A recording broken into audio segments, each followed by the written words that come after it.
In this section, we will discuss about the next interspecific interaction, that is parasitism. Parasitism. आपने parasite word के बारे में सुना होगा. पैरासाइट जो किसी होस्ट की बॉडी के ऊपर ग्रो करता है, होस्ट की बॉडी के ऊपर भी ग्रो कर सकता है और उसकी बॉडी के अंदर भी. तो इस इंटरेक्शन में अगर हम डिटेल में स्टडी करें कि that is the type of interaction between two species in which one species which is named as the parasite, it depends on other species which is named as host. and host की body पर जो parasite है वो क्यों grow करता है, उसके लिए यहाँ पर दो रीजंस हैं. It obtain food from the host as well as shelter from the host. Means इन दो रीजंस की वजह से जो पैरासाइट है वो होस्ट की बॉडी के ऊपर ग्रो करता है, but ultimately it will damage the host की बॉडी को डैमेज कर देता है. तो यहां पर जो होस्ट है उसकी बॉडी पर डैमेज हो रहा है, it means that is the negative interaction. और जो पैरासाइट होता है इसे पॉजिटिव बेनिफिट होता है. तो मीन्स हम यहाँ ये कह सकते हैं कि इस टाइप की इंटरेक्शन के अंदर जो पैरासाइट है उसे हमेशा बेनिफिट होगा और जो होस्ट की बॉडी है उसे हमेशा हार्म का सामना करना पड़ता है, यानी कि उसकी बॉडी पर कुछ ना कुछ नुकसान पैरासाइट की वजह से क्रिएट किया जाता है. नेक्स्ट हम बात करते हैं, कोई भी पैरासाइट जब किसी भी होस्ट की बॉडी पर ग्रो करता है तो होस्ट की बॉडी के लिए पैरासाइट की बॉडी में कुछ चेंजेस होते हैं. That is named as the adaptation of parasite. Means parasite कैसे अपनी बॉडी को अडेप्ट करता है कि वो होस्ट की बॉडी के ऊपर ग्रो कर सके. तो फर्स्ट सिचुएशन जैसे हम यहाँ देखते हैं कि पैरासाइट्स जो होते हैं वो होस्ट स्पेसिफिक होते हैं. होस्ट स्पेसिफिक मीन्स जिस होस्ट पर वो ग्रो करते हैं उसी होस्ट पर वो अपनी पूरी लाइफ साइकिल को कंप्लीट करेंगे. इसीलिए होस्ट स्पेसिफिक होने की वजह से इट मीन्स पैरासाइट एक होस्ट को चूज करता है तो उसी की बॉडी पर हमेशा ग्रो करेगा, उसी से न्यूट्रिशन लेगा, उसी से शेल्टर लेगा.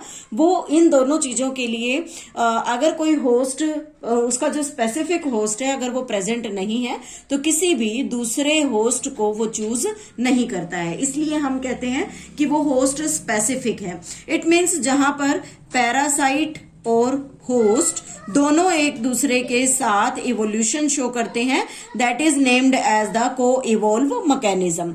कि जो को इवोल्यूशन है, coevolution means suppose that कोई होस्ट है वो अपने आप को किसी पैरासाइट से डिफेंड करना चाहता है, डिफेंस चाहता है, तो ये क्या करेगा, अपनी बॉडी के अंदर कुछ ऐसे चेंजेस ले आएगा, ऐसा इवोल्यूशन कर लेगा जिससे ये पैरासाइट इसकी बॉडी पर ग्रो ना कर पाए. लेकिन पैरासाइट जो है वो बिना होस्ट के अपनी लाइफ साइकिल को पूरा नहीं कर सकता. तो अगर होस्ट ने इवोल्यूशन कर लिया तो पैरासाइट भी उसके साथ इवोल्यूशन करेगा ताकि वो उसकी बॉडी पर परमानेंटली ग्रो कर सके. और ऐसे मैकेनिज्म को जिसके अंदर दोनों एक साथ इवोल्यूशन शो करते हैं उसे हम यहाँ पर क्या कहते हैं, को इवोल्यूशन कहते हैं. Second adaptation is loss of unnecessary sense organ. Means parasite की बॉडी पर प्रेजेंट अननेसेसरी सेंस ऑर्गन को वो लॉस्ट कर देता है ताकि वो किसी भी प्रॉपर सेंसेशन से होस्ट की बॉडी को उसे छोड़ना ना पड़े. Third condition is the presence of adhesive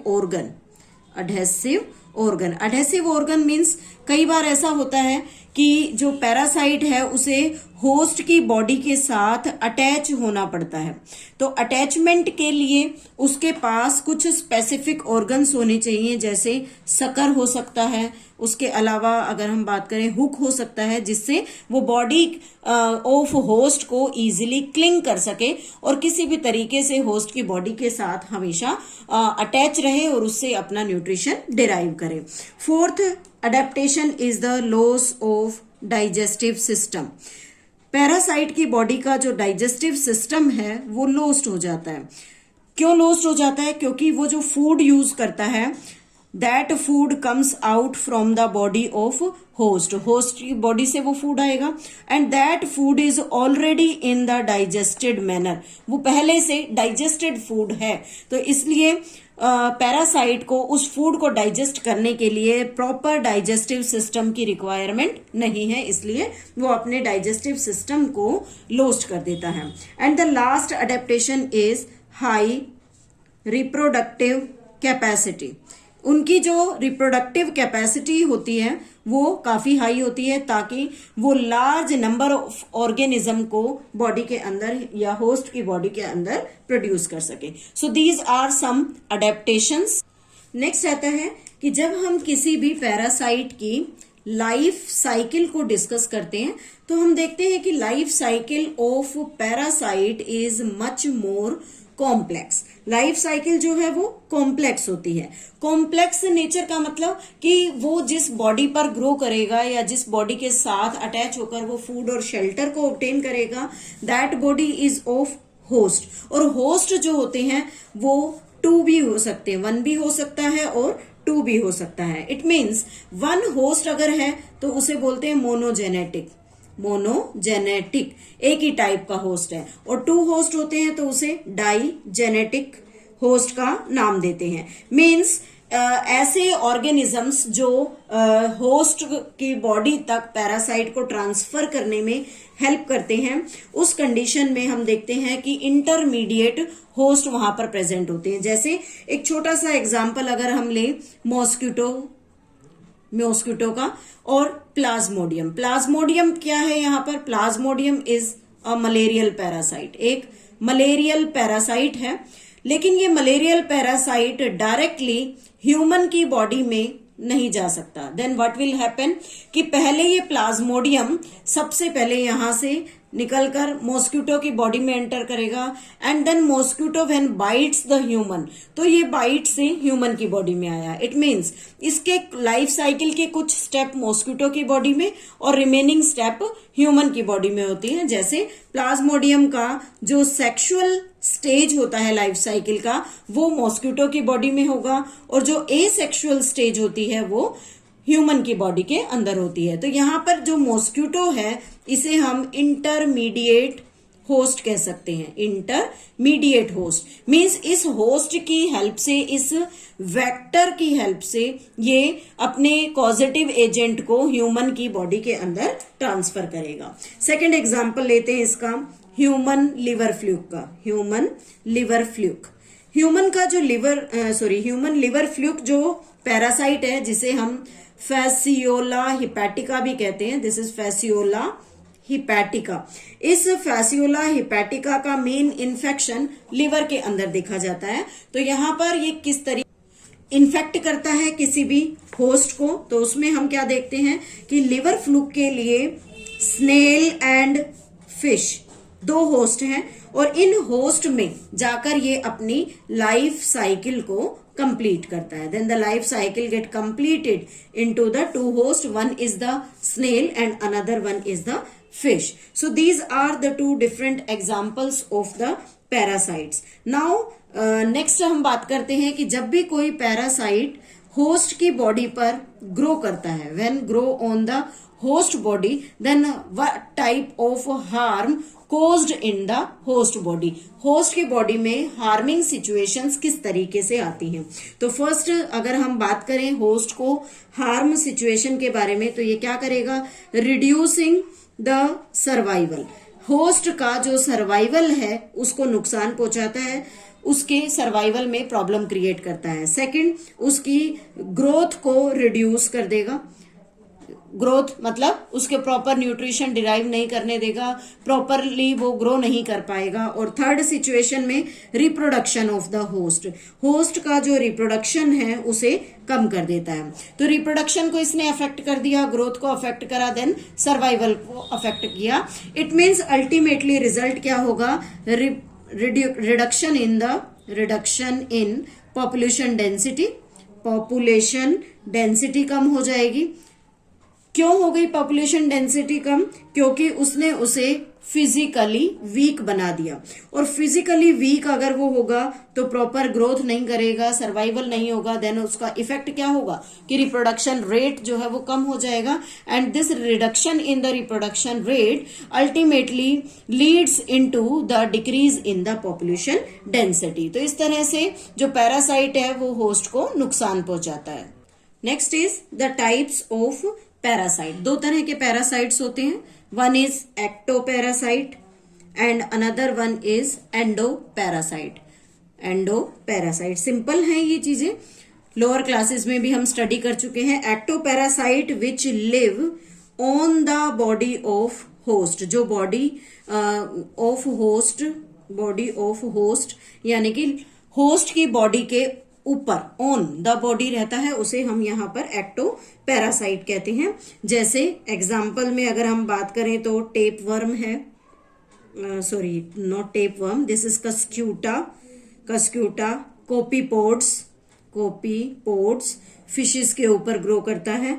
then lyase, जुएं, ticks हो सकते हैं जो कि डॉग्स की बॉडी के ऊपर ग्रो करते हैं। और जो एंडोपैरासाइट्स होते हैं उनके अंदर live in the body of host, जो बॉडी के अंदर रहता है। अब बॉडी के अंदर रहेगा तो वो किसी भी इंटरनल ऑर्गन को इफेक्ट कर सकता है, जैसे स्मॉल इंटेस्टाइन पर इफेक्ट होता है, उसमें हम एस्कैरिस पढ़ते हैं।